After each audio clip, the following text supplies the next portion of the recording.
Evening all, welcome to Kicking Dust. Right, today, well, this video serves as a bit of a warning for you. And we're going to talk about kind of good players in this. Not so much good, more dangerous.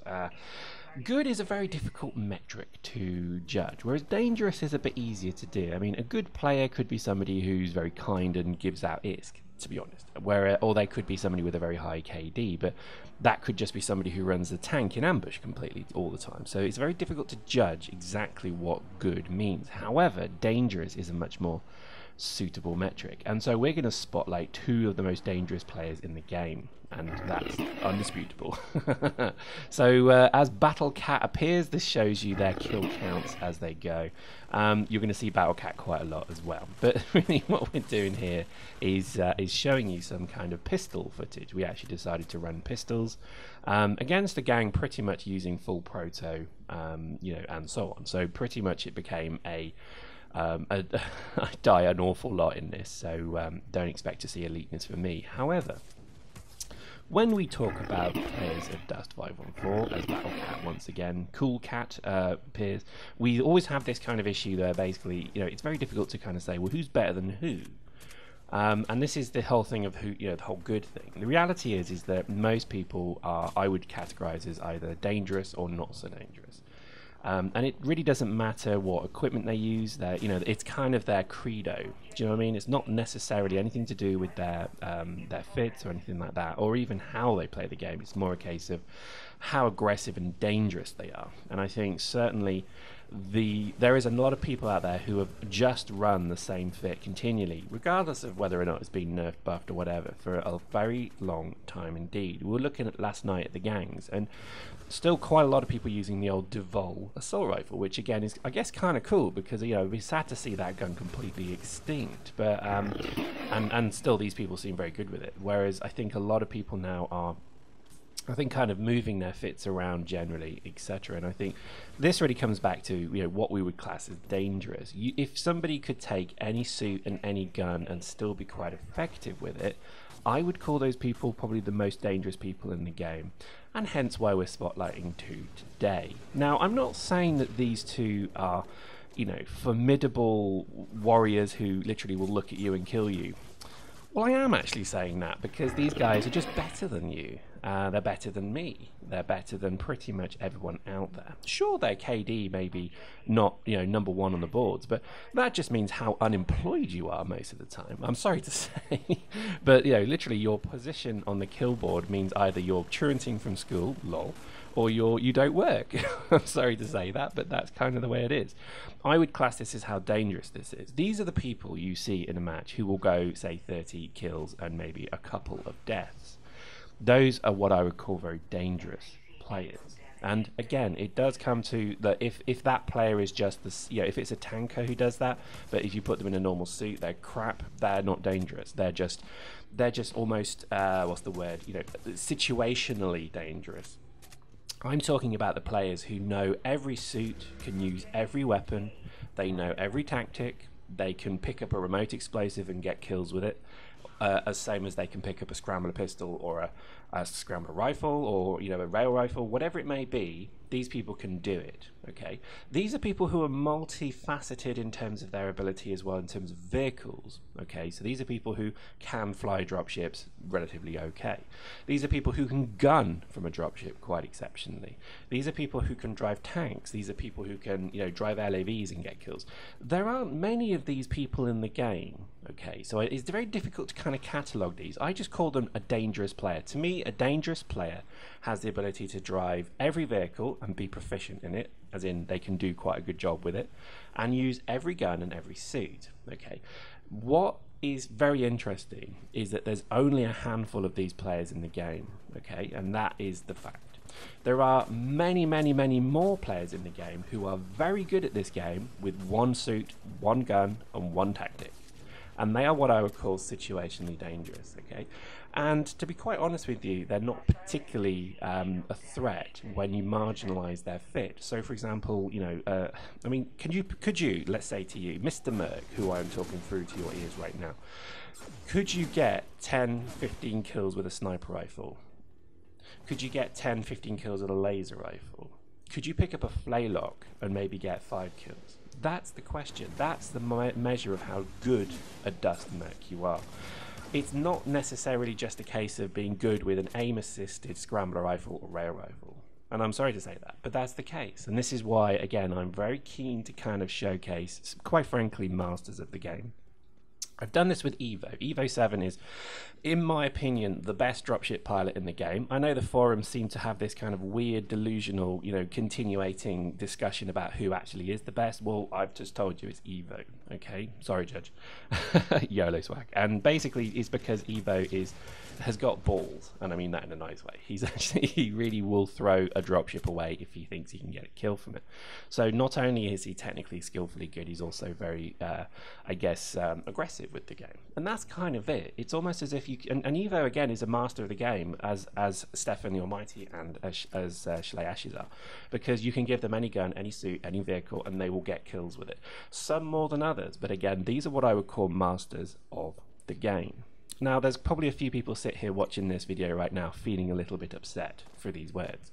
This is just my opinion.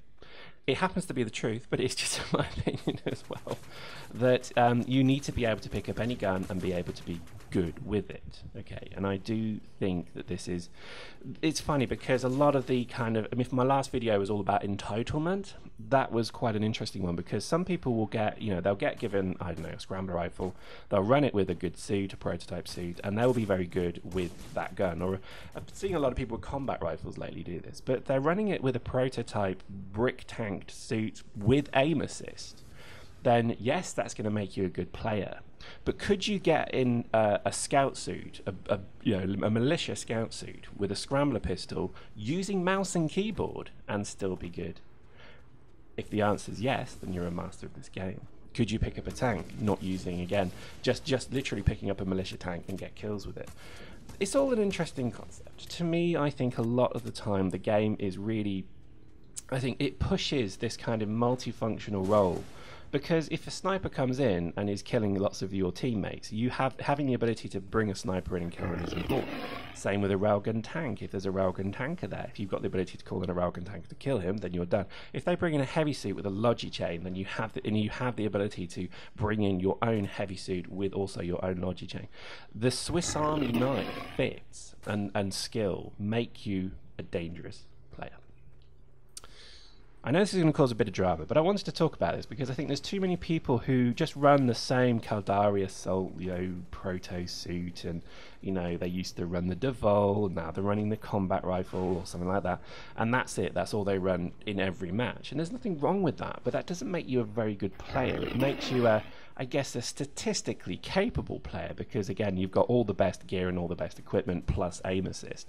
Then you're going to get kills. But a real master of this game would be able to pick up any weapon, any gun, and be not excellent with it, but certainly good with it. Post in the comments. Do you agree? Is this something I'm talking horseshit about? Is this something that I'm doing to do some form of elaborate troll? Probably is, but I think at the end of the day, I'm always interested with seeing how people play, and I think there's always something quite impressive when somebody says, "Hey, Pyrex, look at this," and they turn around and this is somebody who maybe runs tanks all the time, and all of a sudden they're doing grenade spam stuff that's actually quite impressive. I mean, I actually would think, wow, that's quite good. If you run the same stuff over and over, there's nothing wrong with that. I'm not flaming that. But you'll never truly be a master of this game. A master is, as they say, a proficient, capable person in all areas. Okay, I do firmly believe that. Specialization is important, I agree. But you can be specialized and the best at rail rifles. And that, you can literally be the best gunner in the game for rail rifles. But it means that somebody who can do a lot more than you and is more, more of an asset to the team is going to be better than you.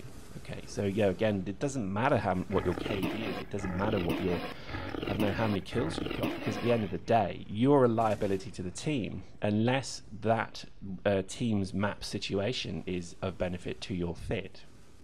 You see where I'm going with this?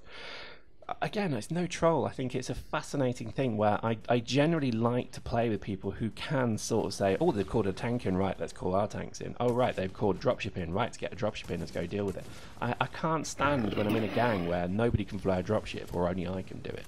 I actually think that your kind of value, your worth in this game is not how many kills you get, but how capable you are, and therefore by result how dangerous you are.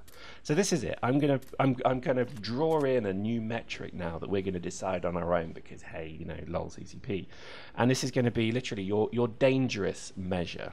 Okay, and we're maybe going to have a little ranking, and it's going to be like, right, who do we think is good at this game, and let's have a look at how maybe dangerous they are. So yes, they could be a master at the Deval assault rifle, but if they could not fly a dropship, and you know, if they tank spam, then they're fucked. They have to leave the battle. Then they're of no use. It's that ability to, I guess, counter every single thing that comes your way. I don't include myself with this. I play a lot of different roles, but I wouldn't say, I mean, it does make me laugh when people think I'm trying to kind of make out that I'm good at this game. I'm not. I'm terrible. I just happen to do YouTube videos of it. So that doesn't make me a good player. Certainly not a master. I like to give things a go, though. That's probably one of the things that I think is most certainly front and center in my nature, is I want to... If somebody says to me, oh wow, the flay looks pretty good now, as did happen a long time ago, I gave it a go and it was brilliant. And this was before everyone else was using it, and it was like, yeah, this is a good gun. But I do overuse stuff, so I think a lot of what I try and do now is mix it up. The game gets very stale very quickly if all you do is sit there and use the same fit, the same gun all the time. So I think, and again, I would stress this kind of measure, and it's an unofficial measure, obviously, but I think it's almost the most important measure because it's a community perceived measure as well. So you could be the best player on paper, but people would just say to you, ah, yeah, but you're a one-trick pony. All you do is run tank continually in an ambush, or all you do is run a prototype assault suit with aim assist scrambler rifle. That's it. If that's all you do, then that's literally all you are. So yes, you could be top of the boards, but you also are not really that dangerous because you're going to be marginalized incredibly easily. So if you see somebody in the game who's got that ability to do that kind of thing, you just avoid them. So there we go. In conclusion, I would like to propose a statement to you. And I think this comes from the fact that Battlecat has been shown many times in this video, so quite frankly I would like to say that Stefan Almighty and Shley Ashes, most dangerous men in Dust 514? Discuss.